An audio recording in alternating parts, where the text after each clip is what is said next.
Hello everyone, welcome to online classes. So as you all know, जैसा कि आप सब जानते हैं, हम क्या देख रहे थे? हम देख रहे थे वैश्वीकरण के बारे में. हमने क्लास 10th के पार्ट 2 में चैप्टर नंबर 4 में बात करी थी कि किस तरह से वैश्वीकरण जो है उसको कौन कौन से कारक प्रभावित करते हैं. हमने देखा था कि भाई वैश्वीकरण को प्रभावित करने वाले कौन कौन से कारक. एक तो आईटी इंडस्ट्री है, जो सूचना प्रौद्योगिकी टेक्नोलॉजी जिसे हम कहते हैं, इंफॉर्मेशन टेक्नोलॉजी. उसके साथ साथ जो है आपने देखा कि वैश्वीकरण में क्या होता है कि भारत में अगर कोई चीज बन रही है किसी रिमोट एरिया में, मान लीजिए लुधियाना में, जैसे मैंने आपको बताया था, फुटबॉल जो है एक परिवार में बन रही थी और वो जो परिवार है वहां से फुटबॉल जाती है कहां पर, यूके में. तो इससे क्या पता लग रहा है कि रिमोट एरियाज में भी कई बार इस तरह की प्रोडक्शन होती है कि वहां पर जो चीजें बनती है वो दूसरे कंट्रीज में भी जा सकती है. तो इस तरह की चीजें विदेशी व्यापार और विदेशी निवेश के कारण ही होती है. तो ये सब हम यहां पर देख रहे थे. तो उसमें हमने लास्ट में ये देखा था, चैप्टर नंबर 4 के पार्ट 2 में लास्ट में हमने देखा था, आज हम पार्ट 3 देख रहे हैं. तो हम देख रहे थे विदेश व्यापार और विदेशी निवेश का उदारीकरण, कि भाई क्या उदारीकरण है, क्या ऐसा उदार करते हैं वो कि हम यहां पर देखेंगे. तो चलिए देखते हैं. मैंने आपको थोड़ा सा इसमें पहले बताया भी था. इसके बाद हम WHO देखेंगे, विश्व व्यापार संगठन. उससे पहले हम ये देख लेते हैं.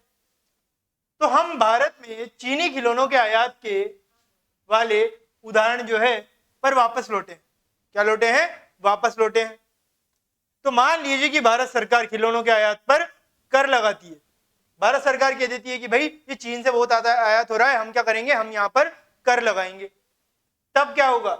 इसका अर्थ है कि जो इन खिलौनों का आयात करना चाहते हैं उन्हें इन पर कर देना होगा. तो क्या देना होगा? कर देना होगा. अब कर के कारण खरीदारों को आयातित खिलौनों की अधिक कीमत चुकानी होगी. अब चीन के जितने भी प्रोडक्ट्स हैं उनको भारत में कम लाने के लिए हम क्या करेंगे? हम क्या करेंगे कि उन पर जो है कर लगा देंगे. हम जो है उन पर कर लगा देंगे और कर लगाने की वजह से क्या होगा कि उनकी जो कीमत है वो बढ़ जाएगी. अब आप मान लीजिए आपको कोई पेन है वो 5 रुपए में मिल रहा है और अचानक से आपको बोला जाए कि वही पेन हम आपको 10 रुपए में देंगे, तो आप शायद खरीदेंगे नहीं उस पेन को. तो इस तरह से चीजें होंगी. तो चीन के खिलौने अब भारत के बाजारों में इतने सस्ते नहीं रह जाएंगे क्योंकि हम उन पर कर लगा देंगे. तो चीन से उनका आयात स्वतः कम हो जाएगा. कि भाई चीन के खिलौनों को कम करने का तरीका क्या है? एक, कि भाई उनके जितने भी चीजें उन पर हम क्या कर दें, थोड़ा सा कर लगा दें. तो ये सारी चीजें जो है हम वहां से कर सकते हैं. तो इसमें जो है जैसे कि यहाँ पे दिख रहा है कि चीन से उनका आयात जो है स्वतः कम हो जाएगा जब हम इस तरह की चीजें करेंगे. तो यहाँ पे अगर हम आगे चलें तो भारत के खिलौना निर्माता अधिक समृद्ध हो जाएंगे. क्या हो जाएंगे? अधिक समृद्ध हो जाएंगे. क्यों? क्योंकि हमने चीन के व्यापार पर क्या कर दी? पाबंदी लगा दी और भारत का व्यापार बढ़ाने की प्रयत्न किए. तो आयात पर जो ये कर लगाया गया है ये व्यापार अवरोधक का एक उदाहरण है.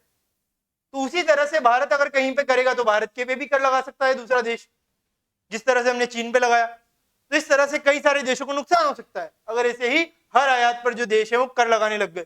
निर्यात पे तो कर लगाते नहीं है वो.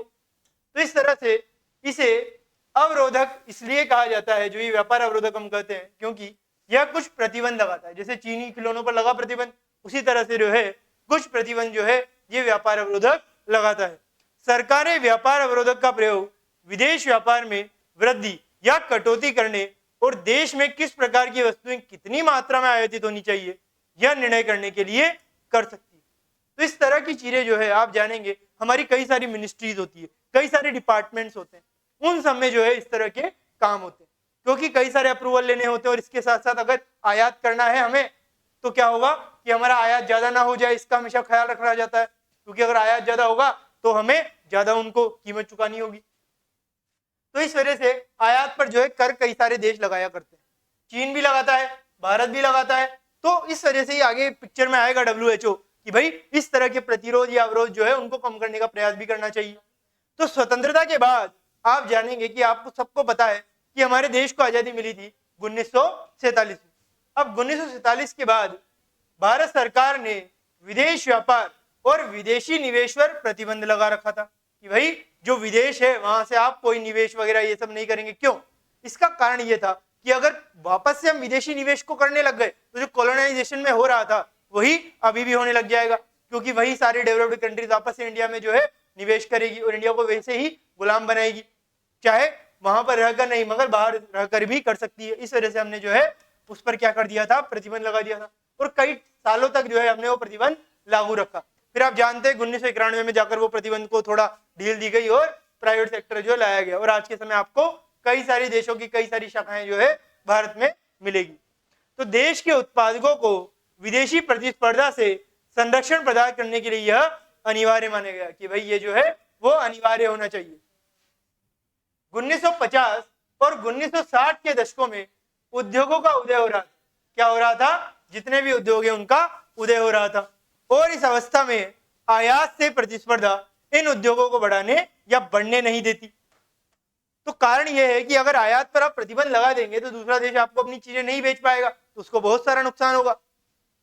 अब इसलिए क्या होने लगा, प्रतिस्पर्धा जो है कई सारे देश नहीं चाहते कि भाई प्रतिस्पर्धा हो, क्योंकि वो अपने देश की चीजों को ही ज्यादा से ज्यादा प्रोत्साहित करना चाहते हैं। तो भारत ने केवल अनिवार्य चीजों को ही इस तरह की जो है ये जो प्रतिबंध की सूची में है डाला। कौन कौन सी चीजें हो, जैसे मशीनरी, उर्वरक, पेट्रोलियम के आयात की ही अनुमति दी कि भाई कुछ चीजें हैं जिनको हम आयात करना ही पड़ेगा, हमारे पास नहीं है और है भी तो कम मात्रा में, तो कुछ चीजों पर तो हम आयात करते हैं और उस पर ज्यादा हम रेस्ट्रिक्शन या प्रतिबंध नहीं लगाते, मगर कुछ चीजों पर लगा देते हैं। तो ध्यान दीजिए कि सभी विकसित देशों ने विकास के प्रारंभिक चरणों में घरेलू उत्पादकों को विभिन्न तरीकों से संरक्षण दिया है।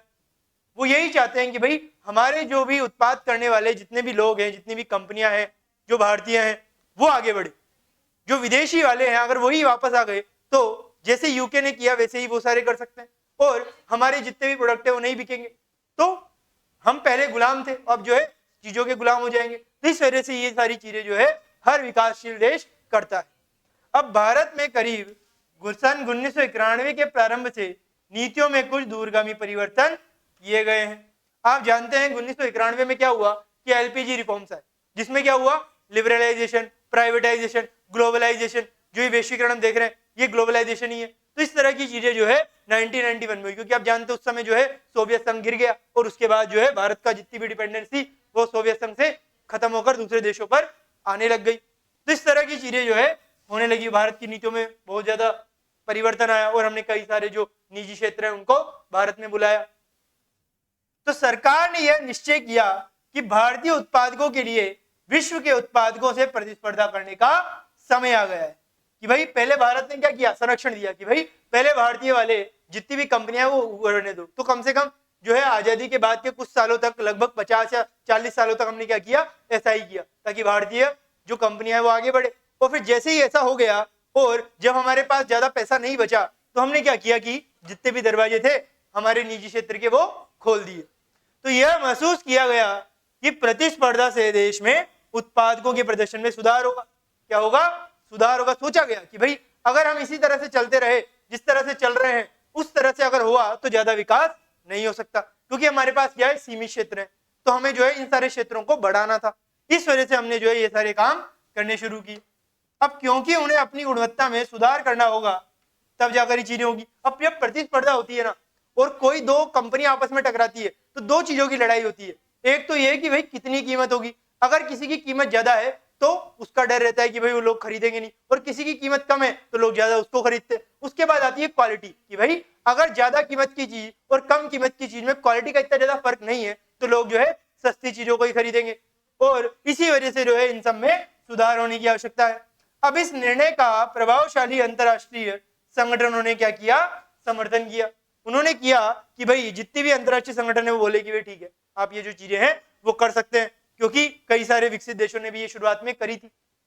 अब अतः विदेश व्यापार जो हो रहा है एवं विदेशी निवेश जो किया जा रहा है उस पर से अवरोधों को काफी हद तक हटा दिया गया है। क्या किया गया है, जितने भी अवरोध थे उनको काफी हद तक जो है हटा दिया गया है। अब इसका अर्थ है कि वस्तुओं का आयात निर्यात सुगमता से किया जा सकता है। आज के समय हम क्या कर सकते हैं, हमारे यहाँ जो भी बनता है हम जो है कई सारे देशों में निर्यात करते हैं। तो निर्यात जो है आजकल आसानी से किया जा सकता है। मैंने आपको बताया भी था किस तरह से जो है तटवर्ती इलाके हमारे वहां पर जितने भी पोर्ट वगैरह है वहां पर किस तरह से चीजें होती है, ये सारी चीजें मैंने आपको बता दी थी। और विदेशी कंपनियां यहाँ अपने कार्यालय और कारखाने स्थापित कर सकती है। तो विदेशी, जैसे आप जानते हैं कि ना तमिलनाडु में रशियंस आ चुके हैं वहां पे जो है कई सारी कंपनियां हैं, अडानी ग्रुप के साथ साथ जो है वो भी आ गए हैं। और आप देखेंगे भारत में जो है वोडाफोन और कई सारी चीजें हैं जो पहले आपको नहीं देखने को मिलती थी, आजकल आपको देखने को मिलेगी।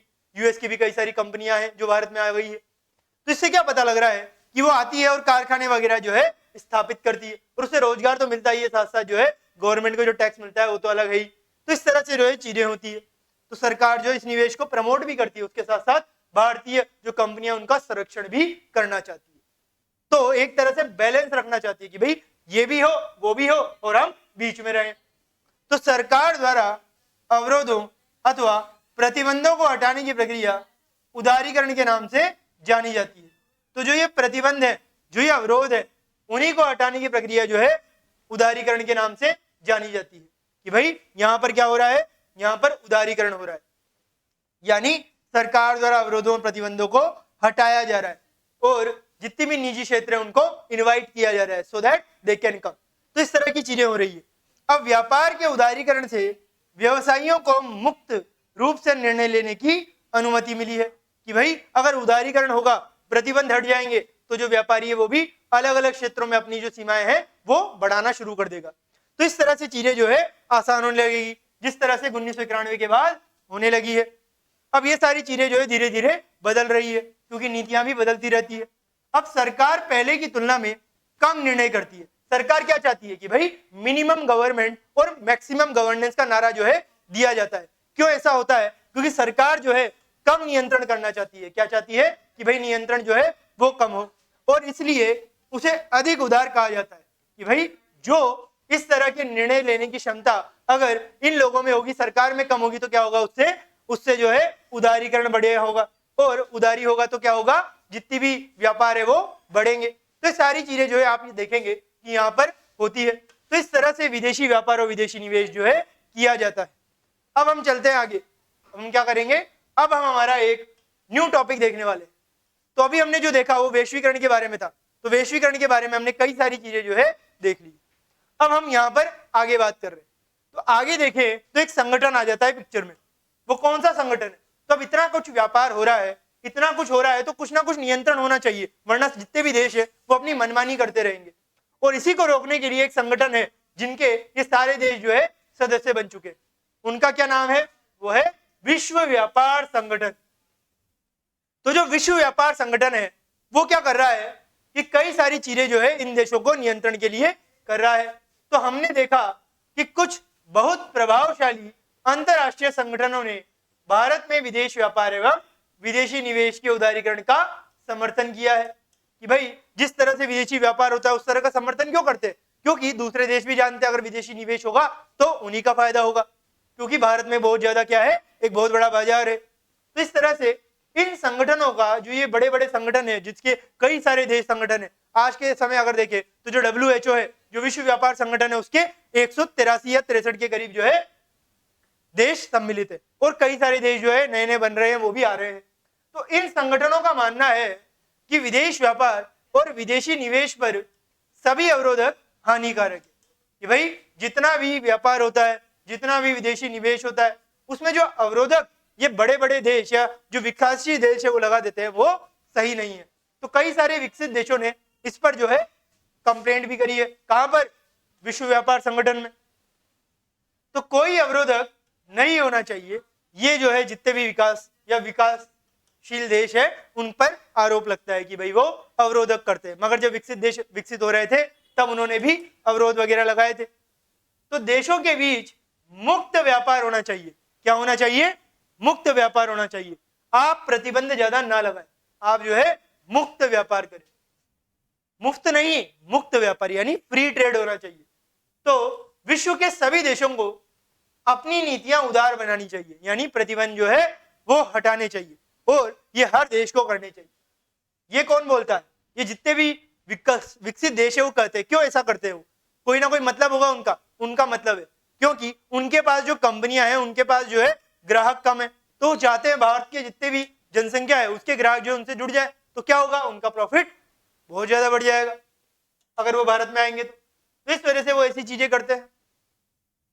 तो जो विश्व व्यापार संगठन है जिसके जितने भी देश है वो सबके सब क्या है, सदस्य है। तो विश्व व्यापार संगठन यानी WTO WHO नहीं, WTO ट्रेड है ना, मैं WHO बोला होगा शायद आपसे, तो वो अलग लीजिए, ये जो है WTO है, यानी world trade organisation, world health नहीं है, ये वर्ल्ड ट्रेड है। तो वर्ल्ड ट्रेड ऑर्गेनाइजेशन जिसके हेडक्वार्टर कहाँ है बताइए, आप ढूंढ के लाइएगा हेडक्वार्टर कहाँ है, जहां तक है बहुत ही अच्छे शहर में।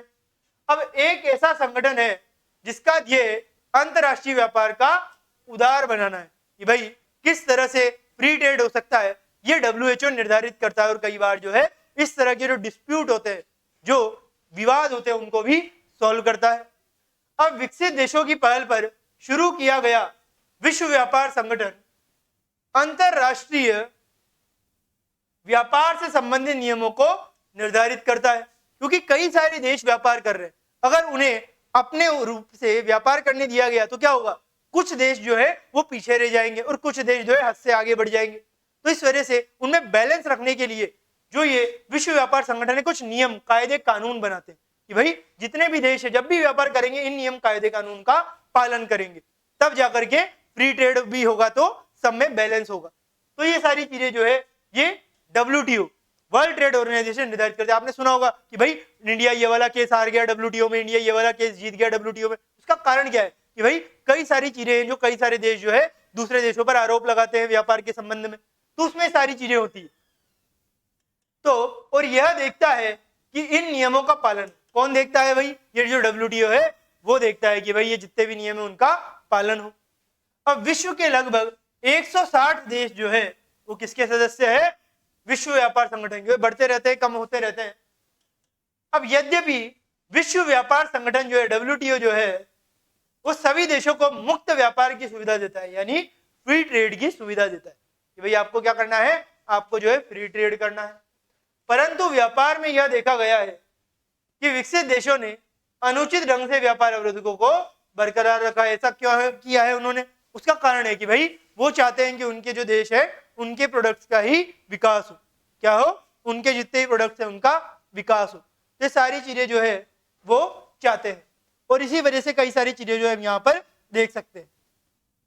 अब चलिए आगे चलते हैं और क्या क्या जो है हमें यहाँ पर देखने को मिलता है। तो दूसरी ओर ये पहली बात तो हमने देख ली कि भाई आज भी कई सारे देश है जो अवरोधकों को बना के रखे हुए हैं, और दूसरी बात क्या है कि दूसरी ओर विश्व व्यापार संगठन के नियमों ने विकासशील देशों के व्यापार अवरोधकों को हटाने के लिए विवश किया है। अब WTO में ये जितने भी विकसित देश है वो क्या करते हैं कि विकासशील देशों को दबाने की कोशिश करते हैं। वो चाहते हैं कि उनका व्यापार ज्यादा बढ़े, उनको ज्यादा प्रॉफिट हो, विकासशील देशों को कम हो, और उनकी जितनी भी चीजें विकासशील देशों में आए ये वो चाहते हैं। अब विकासशील देश कहते हैं कि भाई हमारे तो जितनी भी कंपनियां वो खड़ी ही नहीं हो रही, और आप जो है अपनी कंपनी को हमारे यहाँ ला रहे हो, तो हमारी कंपनियां जो कोशिश कर रही है खड़ी होने की वो आप नहीं होने दोगे अगर आपकी कंपनी आ जाएगी तो। मगर फिर भी WTO जो है विकासशील देशों पर दबाव डालता है और ये सारी चीजें जो है होती है। इस वजह से डिस्प्यूट वगैरह, विवाद वगैरह सामने आते हैं। अब इसका एक उदाहरण कृषि उत्पादों के व्यापार पर वर्तमान बहस। जितने भी कृषि उत्पाद होते हैं आप जानते हैं सब्सिडीज प्रोवाइड करता है कौन, भारत। और कई सारे विकासशील देश है जो किसानों को जो है सब्सिडी देते हैं, जो विकसित देश नहीं चाहते थे मगर हम देते हैं। के कई सारे कारण है जो विदेशी जो है व्यापार वाले समझ नहीं सकते, और ये भी है कि उन्होंने पहले ऐसे किया था मगर अब वो हमें नहीं करना देना चाहते क्योंकि पहले वो विकासशील थे, अब विकसित हो चुके, हम विकासशील अभी भी है। तो इस तरह की चीजें होती है। अब यहाँ पर व्यापार व्यवहारों पर वाद विवाद जो है दिया गया है कि भाई जो व्यापार है उसके व्यवहारों में किस तरह से वाद विवाद जो है होता है। अब आपने अध्याय 2 में देखा है कि भारत में अधिकांश रोजगार और सकल घरेलू उत्पाद यानी GDP का महत्वपूर्ण भाग कृषि क्षेत्र से आता है। आप जानते हैं आज भी GDP का जो ज्यादातर भाग है वो कृषि क्षेत्र से आता है। अब इसकी तुलना में जो विकसित देश है जैसे अमेरिका के सकल घरेलू उत्पाद में कृषि का हिस्सा मात्र 1% है। कितना, बस 1% कृषि है जो अमेरिका में हो रही है, और कुल रोजगार में उसका जो है सिर्फ 0.5% हिस्सा है। फिर भी अमेरिका के कृषि क्षेत्र में कार्यरत इतने कम प्रतिशत लोग भी अमेरिकी सरकार से उत्पादन और दूसरे देशों को निर्यात करने के लिए बहुत अधिक धनराशि प्राप्त करते हैं कि भाई हम अलग अलग जगह पे करेंगे, तो ये सारी चीजें जो है धनराशि वगैरह वो लेते हैं। तो इस भारी धनराशि के कारण अमेरिकी किसान अपने कृषि उत्पादों को असाधारण रूप से कम कीमत पर बेच सकते हैं।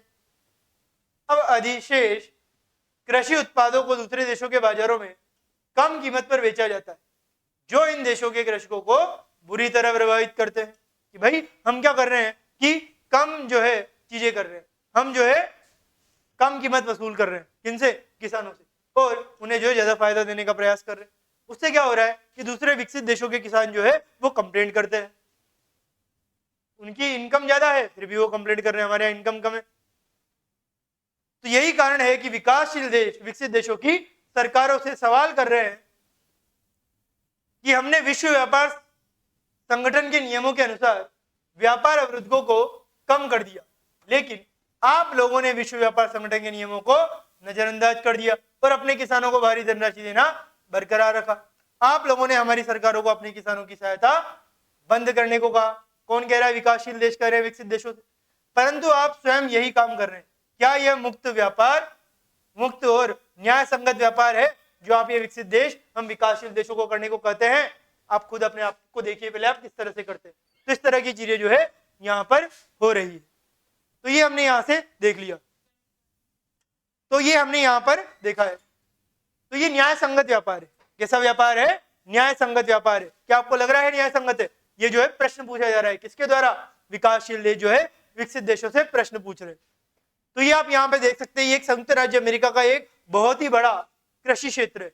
हमारे यहाँ छोटे छोटे होते हैं, 1-2 एकड़ के जमीन पर लोग जो है खेती करते हैं, मगर वहां पर बहुत ज्यादा बड़े जमीन पर जो है खेती की जाती है। देखिए अब कितना बड़ा जमीन का हिस्सा है जहां पर जो है कॉटन उगाई जा रही है। तो इससे हम क्या पता लग रहा है कि वहां पर ज्यादा क्षेत्र में उगाते और कम किसान रहते, हमारे यहाँ ज्यादा किसान है। तो इस तरह का स्वामित्व जो है यहाँ पर आपको देखने को मिलता है। ये हमने यहां से देखा किसको? विश्व व्यापार संगठन यानी WTO को, और उसके विदेशों में और भारत में किस तरह की स्थिति है वो भी हमने देख ली। अब हमारा जो न्यू टॉपिक है भारत में वैश्वीकरण का क्या प्रभाव है वो भी हम यहां पर देखने का प्रयास करेंगे। तो भारत में वैश्वीकरण का प्रभाव क्या होता है यहां पर हम देखते हैं।